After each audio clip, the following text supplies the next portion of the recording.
भी साथ लेता चल, अरे मतवाले सन्यासी हमें भी साथ लेता चल, अरे मतवाले सन्यासी करेंगे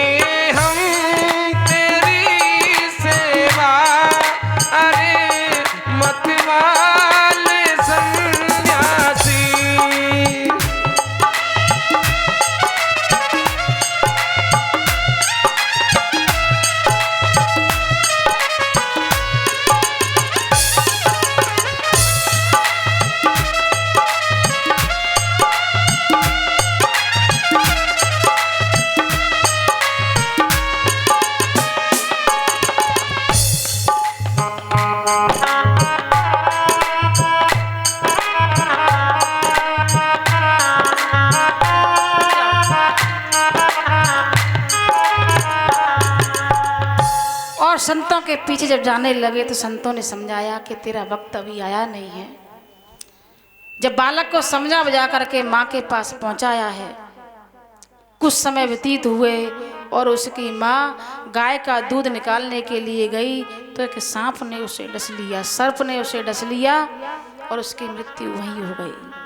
अब नारद जी एक टांग से नाचते हैं, खुशी भी है और गम भी है। एक तरफ जो बंधन था भगवान की प्राप्ति करने का वो टूट गया, दूसरा उसकी जननी चली गई, माता चली गई और माँ का अंतिम संस्कार करके वो जंगल में गए हैं और तपस्या करने लगे। तपस्या करने लगे, भगवान की बड़ी सुंदर सी छवि उनके नेत्रों के सामने आई और नेत्रों के सामने आकर के वो अदृश्य हो गई। नारद जी ढूंढते हैं वो छवि कहाँ है और उन छवि की प्राप्ति नहीं हुई। आकाशवाणी हुई, हे नारद अभी और तपस्या करनी है। तो नारद जी ने, जो बालक था उसने अपना शरीर त्याग दिया और दूसरे जन्म में पुनः उन्होंने तपस्या की और तपस्या ऐसी की कि देवता का सिंहासन हिलने लगा। तब भगवान स्वयं विष्णु ने आकर के उन्हें देवदत्त नाम का वीणा दिया और कहा, हे नारद मुनि, आज से तुम भगवान राम के, भगवान कृष्ण के और नारायण के भक्त हो और इसे वीणा बजा करके जगत का कल्याण करो। तो दुखी होने से कोई फायदा नहीं है। श्री सूत जी कहते हैं कि सोनक ऋषियों, जब भगवान कृष्ण द्वारका आ रहे थे, द्वारका से हस्तिनापुर के लिए आ रहे थे, तो वहां के लोग देखने के लिए उनकी आंखें दर्शन के लिए ऐसी बैठी थी कि कब भगवान कृष्ण के हमें दर्शन हो। और सबसे ज्यादा दर्शनाभिलाषी थे विदुर जी। भगवान कृष्ण का रथ जैसे ही हस्तिनापुर में प्रवेश किया है तो विदुर जी भरी भीड़ में से देख रहे थे कि भगवान कृष्ण, मेरा कान्हा आज हस्तिनापुर नगरी में आया है। और दुर्योधन उनको अपने कक्ष में ले गया, ले जाकर के पंचमेवा की खीर बनाई।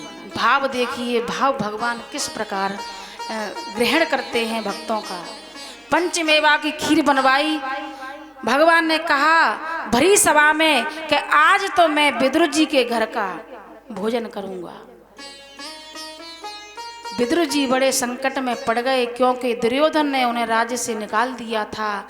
एक झोपड़ी में निवास था, शाम से सुबह का भोजन का पता नहीं। और लाला ने डिमांड कर दी है, लाला ने फरमाइश कर दी है कि मैं विदुर के घर भोजन करूंगा। दौड़े दौड़े आए, पत्नी से कहा, सुनती हो आज कन्हैया आने वाला है, मैं क्या लेकर के आऊं। भाव के भूखे होकर के विदुर जी बाजार में जाते हैं और माखन मिश्री लेने के लिए चले हैं। इतने में कृष्ण ने कहा कि हे दुर्योधन, तेरी पंचमेवा मुझे नहीं चाहिए, मैं तो विदुर के घर जा रहा हूँ। और जाकर के सांकड़ खटखटाने लगे। अच्छा, दरवाजा किसका खटखटाते हैं? जो हमारा प्रेमी होता है, जो हमारा खास मिलने वाला होगा, उसका ही दरवाजा जोर जोर से खटखटाएंगे। और किसी अनजान घर में जाएंगे तो एक ही बार घंटी बजेगी, दोबारा नहीं बजा सकते। तो सांकड़ पे सांकड़ बजा रहे हैं। मैया उस समय स्नान करती हैं, गीले वस्त्रों में निकल करके आई हैं। और जैसे ही दरवाजा खोला, कान्हा कृष्ण मेरा गोविंद दरवाजे पर खड़ा है और भाव विवल होकर के अश्रुओं से धारा बहने लगी है। और जब कोई बड़ा व्यक्ति किसी गरीब के घर जाता है तो व्याकुल हो जाता है, इसको कहाँ बिठाऊं, कहाँ इसको आसन दूं, मेरे घर चौकी नहीं है, मेरे यहाँ सोफा सेट नहीं है, मेरे यहाँ कुर्सी नहीं है, क्या बिछाऊं, क्या उड़ाऊं, क्या खिलाऊं, बड़ा असमंजस में पड़ जाता है। तभी कभी पटा लेकर के आती हैं, कभी चौकी लाती हैं, क्या करूं लाला, क्या करूं मैं। और ला करके एक पटा बिछाया है और लाला को उस पर बिठाया। लाला ने हाथ पकड़ा, कहा कि मैं कोई बाहर का थोड़े ही हूँ, तेरा बेटा हूँ, तू ज्यादा व्याकुल मत हो, तुझे व्याकुल होने की आवश्यकता नहीं है। आज तेरे दर्शन करने के लिए आया हूँ। क्योंकि दोनों पति पत्नी भगवान कृष्ण की मूर्ति बना करके नित्य प्रतिदिन पूजा करते थे। मैया की आंखों से आंसू बंद नहीं होता है। और क्या लाती हैं? केले लाती हैं और केला छील करके केला फेंकती हैं पीछे और छिलके भगवान कृष्ण को देती हैं। और भगवान कृष्ण एक टक होकर के मैया की तरफ देखते हुए केलों का पान करते हैं। मैया केला देती हैं, केले फेंक रही हैं, छिलका कन्हैया को देती हैं और कन्हैया बड़े भाव से उस केले को खाते हैं। क्योंकि भाव विभल में होकर के ऐसा लगता है कि अपनी आत्मा को निकाल करके इन्हीं में समाहित कर दें। तो जो स्वाद भगवान कृष्ण ने माँ काकी के जो केलों में था, जो छिलकों में था, वह स्वाद दुर्योधन की पंचमेवा पंच खीर में नहीं था।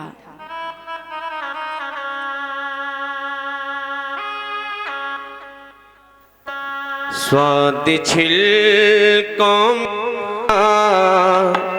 गोदे में नहीं, स्वाद छिलकों में था गोदे में नहीं। मैं तो साले रानी के छिलके तक खा गया, मैं तुम्हें दो रानी के छिलके तक खा गया। स्वाद छिलकों में था गोदे में नहीं, स्वाद छिलकों में था गोदे में नहीं। मैं तो भी तो रानी के छिलके तक खा गया, मैं तो भी तो रानी के छिलके तक खा गया।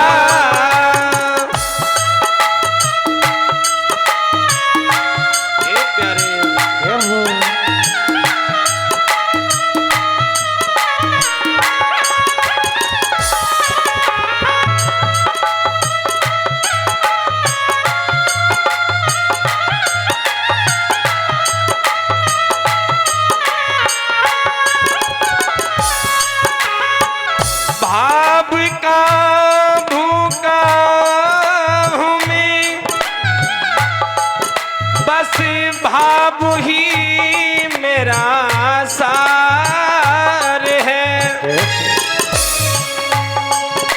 भाव से जो भजता जो मुझी को, बस उसका बेड़ा पार है।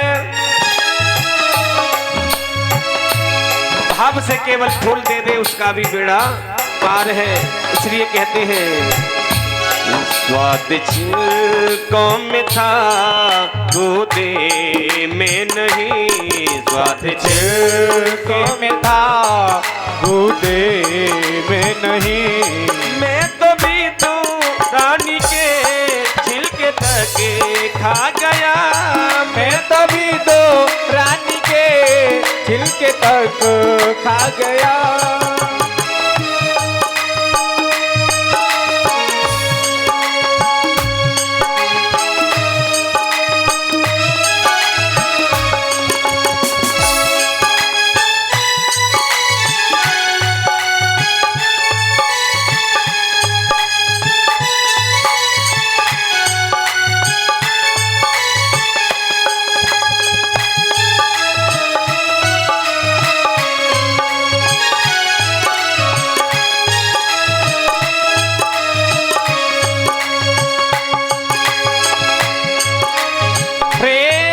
पगे जो रंगे रंग सावरे, ये हो माने मनाए न लाल सीने ना।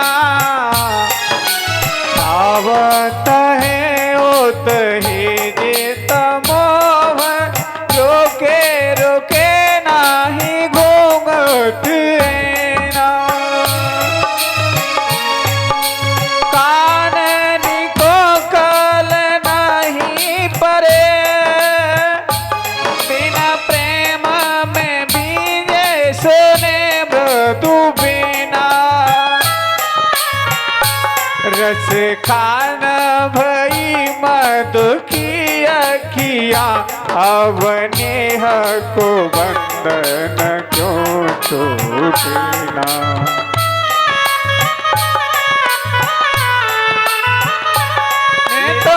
तो प्राणी के छिलके तक खा गया। मैं तो भी दो रानी के छिलके तक खा गया।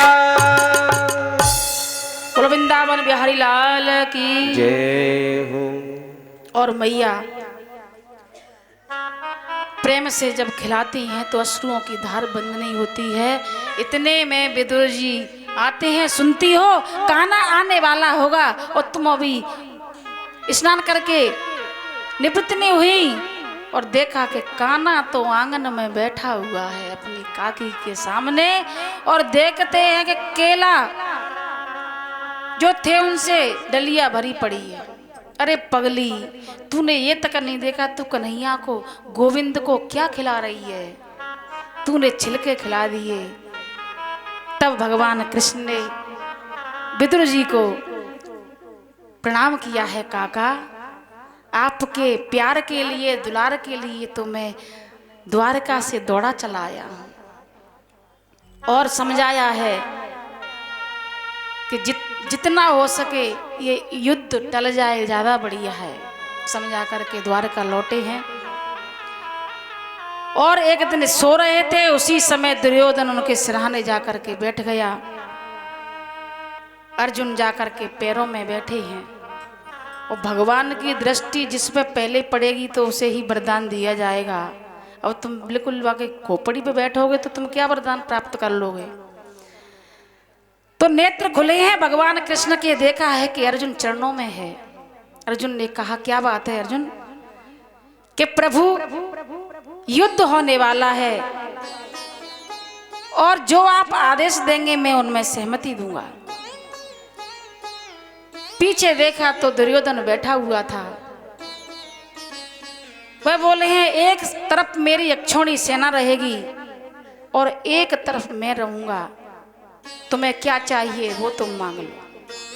इतने में दुर्योधन बोला, महाराज सेना तो मुझे चाहिए।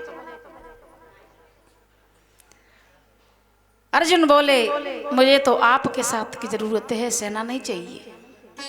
भगवान ने कहा, जाओ। और जब युद्ध भूमि का निरीक्षण कर रहे थे उस समय एक गौरैया भगवान कृष्ण के चरणों में चली आई। प्रभु मेरे बच्चे हैं छोटे छोटे, यदि युद्ध हुआ तो सब मारे जाएंगे। तब भगवान कृष्ण ने अर्जुन से कहा, अर्जुन तीर चलाओ। और तीर ऐसा चलाना कि इस हाथी के जो गले में घंटा पड़ा है वो इनके बच्चों के ऊपर आ जाए। दया दृष्टि जब कन्हैया की होती है तो पूरा युद्ध महाभारत हो जाए तो भी उसका कोई कुछ बिगाड़ नहीं सकता।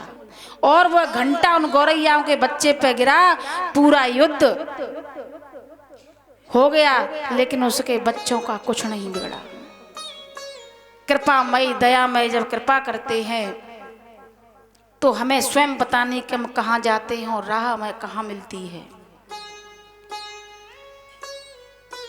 और युद्ध भूमि में जब युद्ध हुआ है,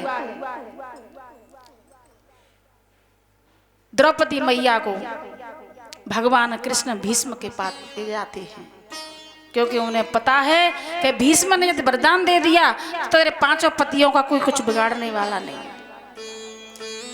और कौरवों के जो कैंप लगे थे उसमें जाकर के मैया द्रौपदी से कहा कि जाकर के 5 बार इनके पैर छूना, जब तक ये तथास्तु सौभाग्यवती न कहें तब तक बंद न होना। और उन्होंने पता है कि कौरवों के कैंपों में कोई और नहीं आएगा। जो टेंट लगाते थे पहले जब युद्ध होते थे तंबुओं में, तो मैया द्रौपदी जाकर के श्री भीष्म पितामही जी से प्रणाम किया है। पिताजी प्रणाम। उन्होंने आंखें बंद करके कहा सदा सुहागन रहो। फिर कहा पिताजी प्रणाम। उन्होंने कहा सदा सुहागन रहो। इस प्रकार 5 बार उन्होंने वरदान प्राप्त कर लिया। जब आंखें खोली तो द्रौपदी बैठी हुई थी। अरे कन्हैया, ये तेरा ही काम है, ये करने कराने वाला तू है। और वरदान प्राप्त करके वहां से चले हैं।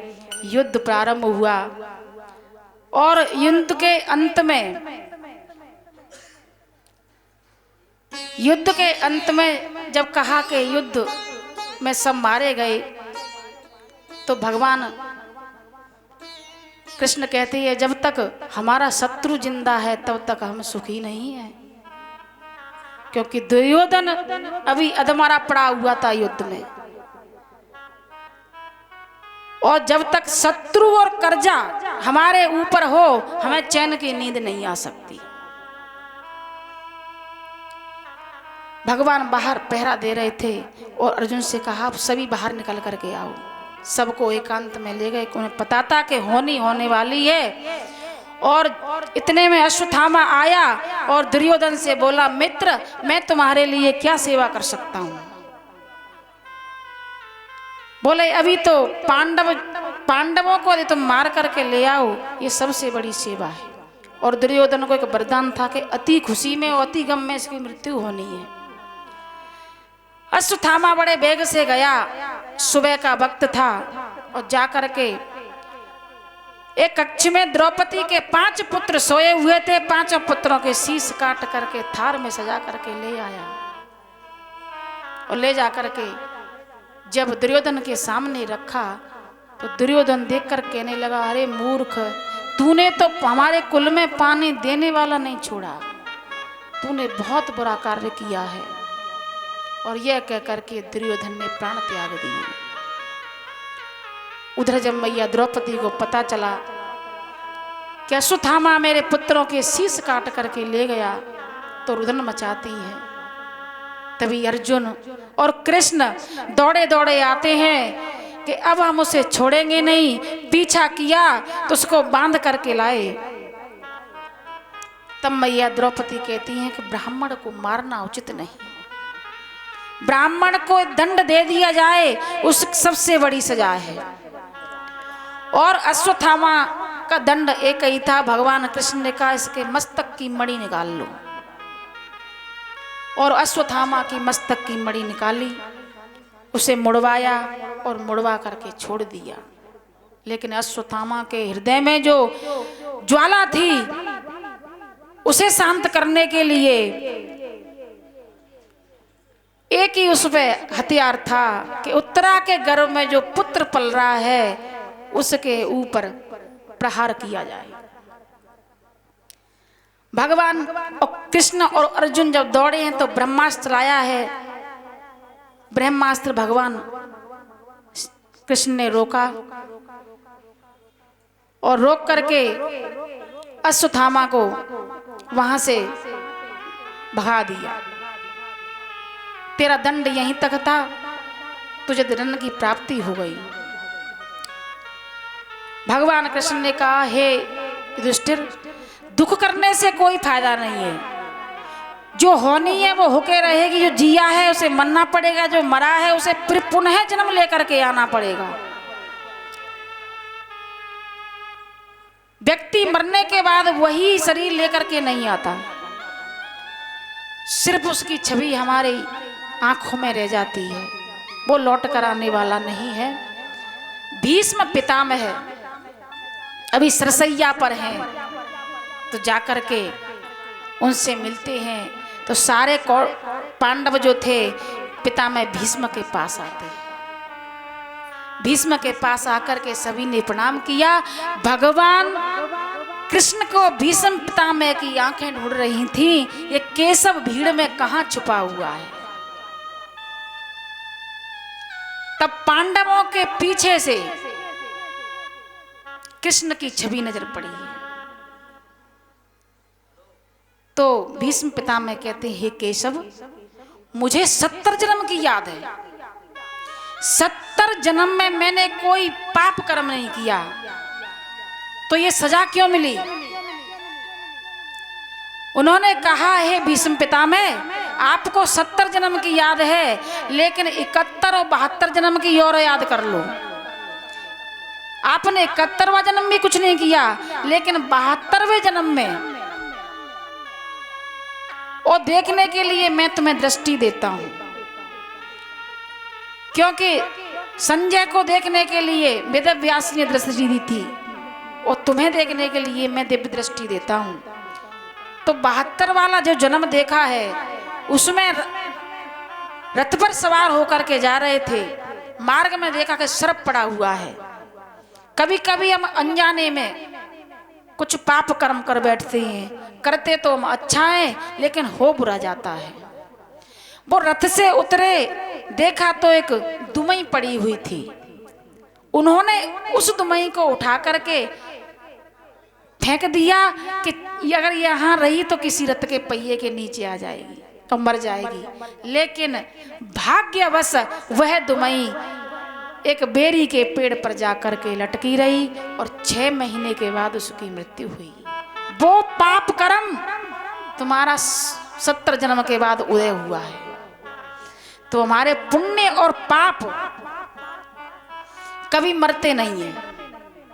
जिस प्रकार दीपक में हम पुण्य स्वरूपी घी डालते हैं और दीपक जलता है, इसी प्रकार हम पाप करते हैं, जब तक हम पुण्य करते रहेंगे वो दब जाएंगे, और जैसे ही घी खत्म हुआ हमारे पाप पुनः उजागर हो जाते हैं।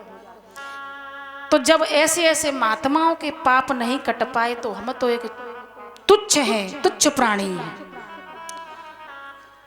तो भगवान कृष्ण बताते हैं, हे भीष्म पितामह, ये आपके 72वें जन्म का दोष है। हाथ जोड़ करके भीष्म पितामह उनकी स्तुति करते हैं। इतमति रूप कल्पिता वृतेष्णा भागवत शास्त्र पुंगवे विभुम्नि स्वसुखमुपगते क्वचिदु विहरतुम्। और स्तुति की है उन्होंने कि हे केशव, हे गोविंद, मेरे मन में मेरी एक सिर्फ शुद्धि, मेरी जो मति है मेरी पुत्री के समान है। आज मैं आपको समर्पित करता हूं। आपने अपनी प्रतिज्ञा पूर्ण कर ली। आपने कहा था कि मैं एक दिन तुम्हारी प्रतिज्ञा तोड़वा करके रहूंगा।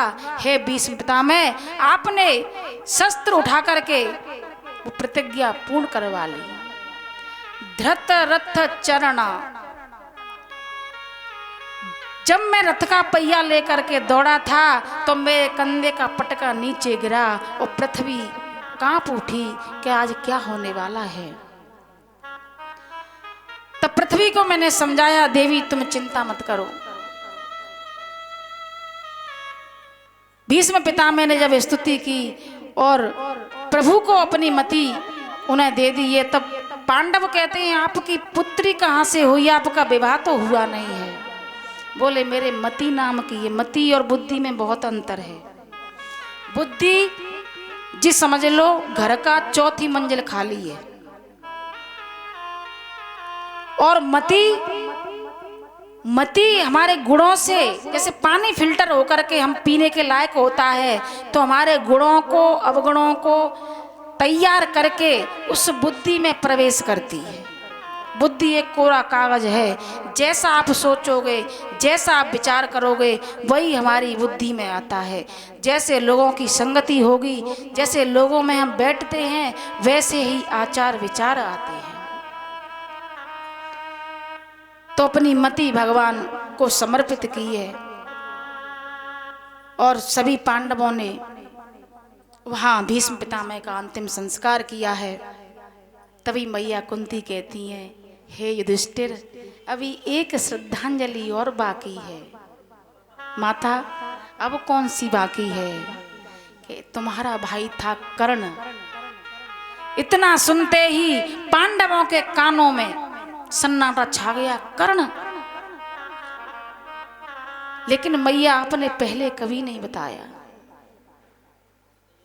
यदि आप पहले बताती तो शायद हम में से कोई एक मर जाता, लेकिन तुम्हारे पुत्र कर्ण को हम बचा लेते। मैया कुंती कहती हैं, हे पुत्र, इसमें तुम्हारा या मेरा कोई दोष नहीं, ये तो भाग्य का दोष था। एक श्रद्धांजलि कर्ण के नाम से और देना। तब युधिष्ठिर ने स्त्री जाति को श्राप दिया कि आज के बाद इनके पेट में कोई बात नहीं पचेगी। और सबको श्रद्धांजलि देकर के जब लौटे हैं, इतने में अश्वत्थामा ने ब्रह्मास्त्र चलाया उत्तरा के गर्भ पर। उसने कहा कि उत्तरा के गर्भ में जो बालक है उसे मैं खत्म कर दूंगा। उत्तरा दौड़ी दौड़ी आती है, हे कृष्ण आप मुझे बचाइए, आज यह तीर मुझे जला देगा। तब भगवान कृष्ण सूक्ष्म रूप में उत्तरा के गर्भ में गए। बड़े भाग्य की बात होती है कि भक्त और भगवान एक ही माँ के गर्भ में है। और सुरक्षा चक्र बनाया, सुरक्षा चक्र बना करके परीक्षित की रक्षा गर्भ में की, और बाहर आकर के ब्रह्मा अस्त्र को रोका है। इधर अर्जुन ने चलाया, उधर अश्वत्थामा ने चलाया। ब्रह्मास्त्र अगर चल गया तो जगत का विनाश हो जाता है। भगवान कृष्ण ने दोनों ब्रह्मास्त्रों को हाथ में रोका है और शांत किया है। शांत करने के पश्चात सभी से कहा है, पांडवों अब घर की तरफ प्रस्थान करो, तुम्हारा राज्य तुम्हें मिल गया। लेकिन युधिष्ठिर के मन में अभी शांति नहीं। क्यों शांति नहीं? मेरा सब कुछ लुट गया, मेरा सब कुछ चला गया, मुझे धन दौलत की आवश्यकता नहीं, मेरे परिवार बंधु चले गए, मेरे गुरुजन चले गए, मुझे इसका बहुत दुख है। हे गोविंद, इस संकट से बचाने के लिए सिर्फ आप ही हैं, आप ही इस संकट से हमें बचा सकते हैं। और गोविंद से प्रार्थना करते हैं,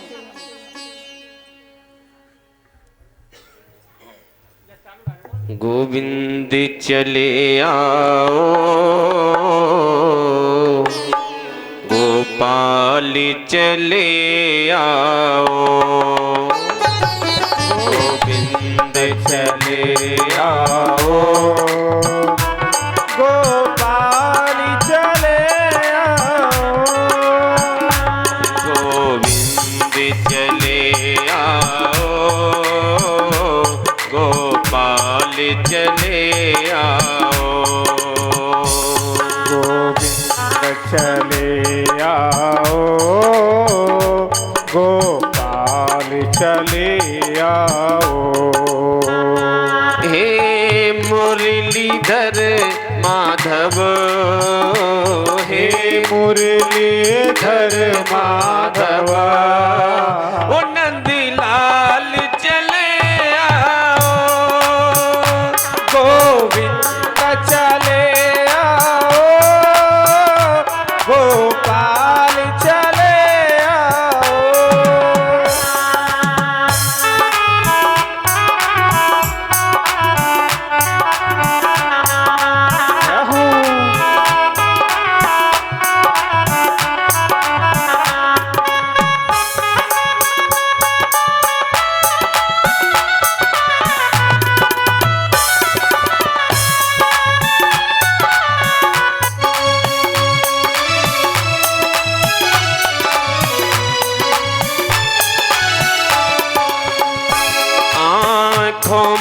बसे हो तुम, धड़कन में धड़कते हो। आँखों में बसे हो तुम, धड़कनों में धड़कते हो। आँखों में बसे हो तुम, धड़कन में धड़कते हो। आँखों में बसे हो तुम, धड़कनों में धड़कते हो। कुछ ऐसा करो मोहन, कुछ ऐसा करो मोहन, श्वासों में समा जाओ। गोविंद चले आओ, गोपाल चले आओ।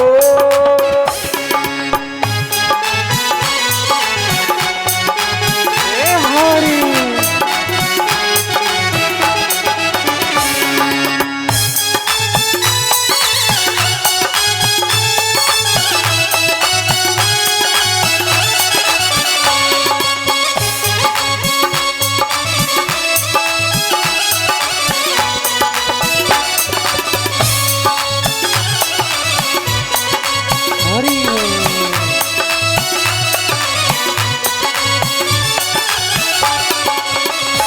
एक शर्त जमाने से प्रभु हमने लगा ली है।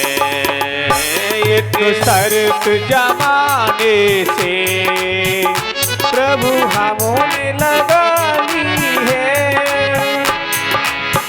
चांद तारों से शर्त लगा रखी है, चांद तारों से शर्त लगा रखी है, जमीन और आसमां से भी शर्त लगा रखी है। न जाने कौन सी गली से आ जाए मेरा श्याम, इसलिए हर गली फूलों से सजा रखी है। एक शर्त जमाने से प्रभु हमने लगा ली है। एक शर्त जमाने से प्रभु हमने लगा ली है। इसलिए प्रभु या हमको बुला लो तुम, या खुद ही चले आओ। गोविंद चले आओ, गोपाल चले आओ।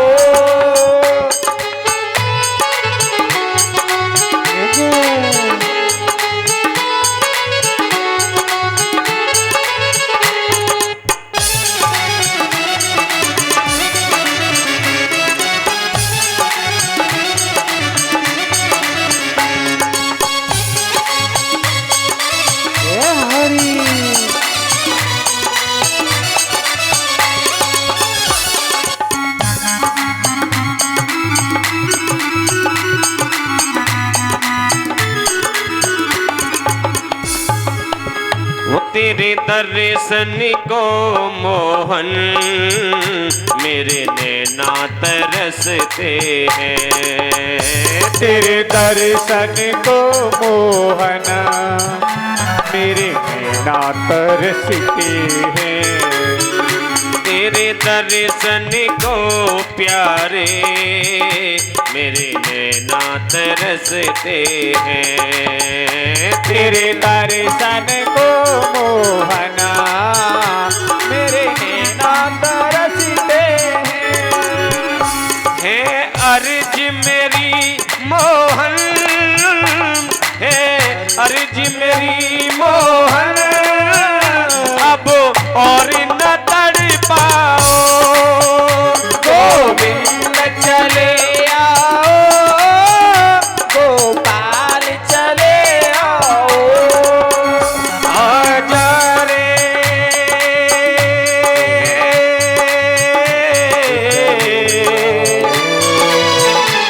आजा रे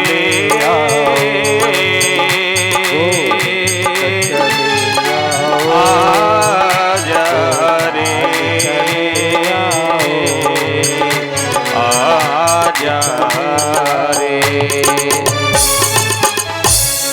वृंदावन बिहारी लाल की जय हो। और भगवान कृष्ण मैया कुंती से कहते हैं, बुआ अब तू मुझे जाने की आज्ञा दे दे, मैंने तेरा सारा काम सफल करवा दिया।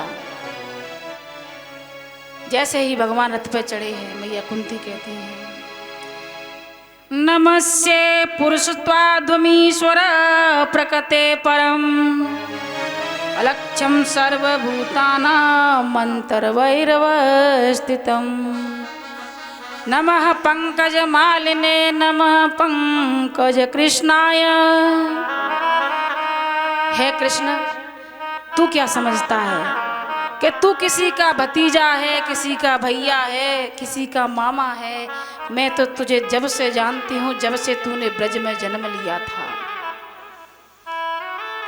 6 दिन की अवस्था से तेरे ऊपर विपत्तियां आई और तूने सारी विपत्तियों को एक पल में हटा दिया। और ऐसे ऐसे तूने लीलाएं की, मैं तुझे जानती हूँ कि तू परम पिता परमात्मा है। और केशव, सिर्फ मैं यही चाहती हूँ कि मुझे ऐसा वरदान दे दे कि जिस दिन मेरे पास तेरी मृत्यु का समाचार आ गया, उसी दिन मेरी मृत्यु भी हो जाए। भगवान कृष्ण कहते, बुआ कैसी बातें करती हो, अब भी तुम्हें भरोसा नहीं है। बुआ कहती है, तुझ जैसे छलिया पर भरोसा करना तो बहुत मुश्किल है। और भगवान कृष्ण द्वारका के लिए जाने लगे। सभी हस्तिनापुर वासियों ने अश्रुओं से उनकी विदाई दी है और उधर द्वारका में उनके हर्षोल्लास से स्वागत की तैयारियां हुई। इधर उत्तरा के 9 महीने पूरे हुए हैं और परीक्षित ने जन्म लिया। परीक्षित का नाम एक विष्णु रात भी है। जैसे ही परीक्षित ने जन्म लिया और जन्म लेते ही बैठ करके देखने लगे चारों तरफ। हस्तिनापुर वासी देखने आए हैं कैसा बालक पैदा हुआ है जो जन्म लेते ही चारों तरफ बैठ करके देख रहा है, इसलिए उनका नाम एक विष्णु रात भी हुआ। पांडवों ने सोचा, यदि हम इसी माया जंजाल में बने रहे तो भगवत प्राप्ति कभी नहीं होगी। परीक्षित बड़े हुए। उधर भगवान कृष्ण का जब संदेश अर्जुन साथ में गए हुए थे, युधिष्ठिर को सपने आने लगे कि कभी कुत्ते भौंक रहे हैं, कभी आंधी और मेघ की बारिशें हो रही हैं, हो न हो कोई अनहोनी होने वाली है। और कुछ समय के बाद जब अर्जुन लौट करके आते हैं तो युधिष्ठिर के चरणों में गिर गए, भैया हमारे कृष्ण हमें छोड़ करके हमेशा के लिए चले गए हैं। बस मैया कुंती ने सुनाई था कि अपने प्राण वहीं त्याग दिए। और कहते हैं कि वही अर्जुन वही बाण गोपिका भीलन ने लूटी है। तो मेरी शक्ति जो थी भगवान कृष्ण के साथ चली गई। पांडवों ने सोचा कि अब धरती पर रहना हमारा उचित नहीं है और द्रौपदी सहित 5 पांडव वन के लिए जाने लगे। इतने में विदुर जी गए धृतराष्ट्र और गांधारी के पास कि वो बन जाएं, उससे पहले आप वन की तैयारी कर लो, कहीं ऐसा ना हो कि फिर से राजपाट आपको ही सौंप दिया जाए। तो विदुर जी उनको लेकर के चले गए हैं। और युधिष्ठिर जी सुबह जब उनसे आशीर्वाद लेने के लिए पहुंचे, देखा कि भवन खाली है। दूतों से कहा, पिताश्री कहाँ पर हैं? कि वो तो आपसे पहले वन के लिए प्रस्थान कर गए। धृतराष्ट्र युधिष्ठिर लौट करके आए और 5 भाई द्रौपदी सहित स्वर्ग के लिए चले हैं। सबसे पहले नकुल जी का स्वर्गारोहण हुआ, फिर सहदेव धीरे धीरे सभी का स्वर्ग के लिए प्रस्थान हुआ है। युधिष्ठिर महाराज के साथ एक कुत्ता चल रहा था, जिसने स्वर्ग तक उसका साथ दिया।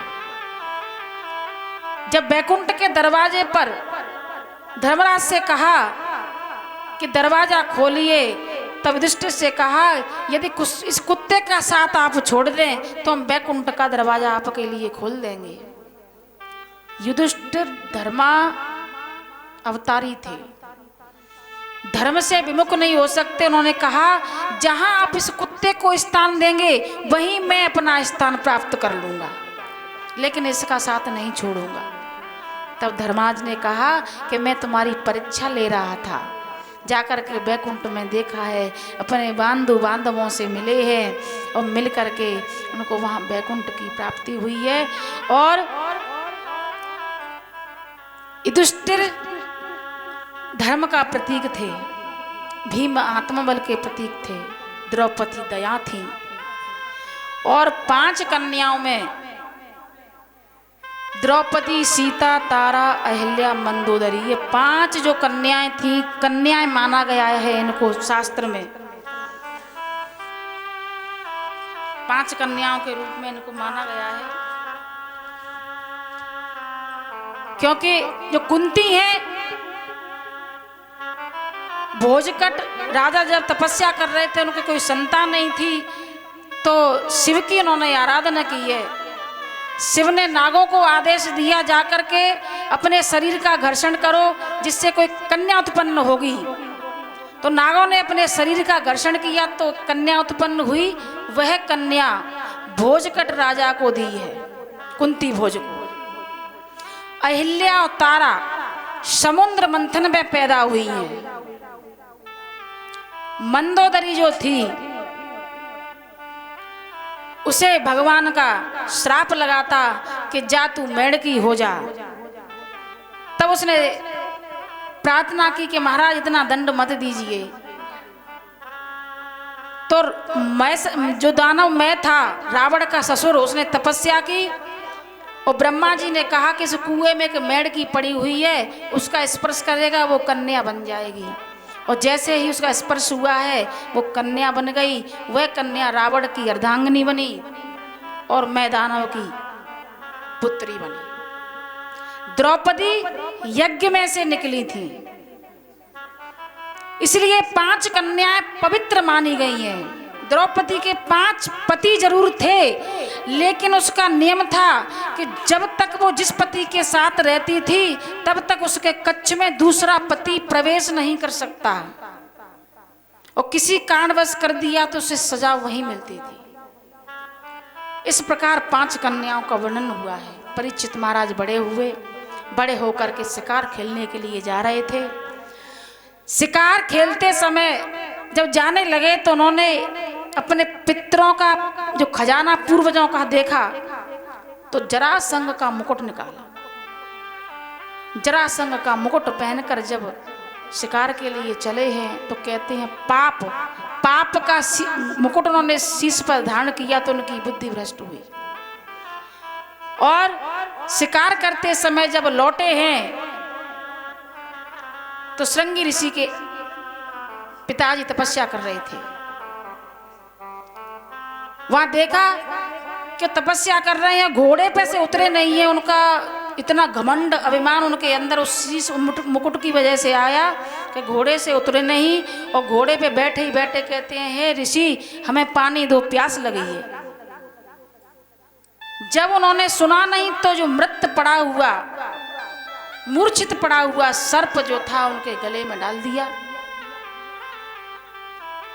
श्रृंगी ऋषि को पता चला कि पिताजी के गले में राजा परीक्षित ने सर्प को डाल दिया है, तो उन्होंने कहा हे परीक्षित, जिस सर्प को तूने मेरे पिता के गले में डाला है उसी सर्प के द्वारा तेरी मृत्यु होनी।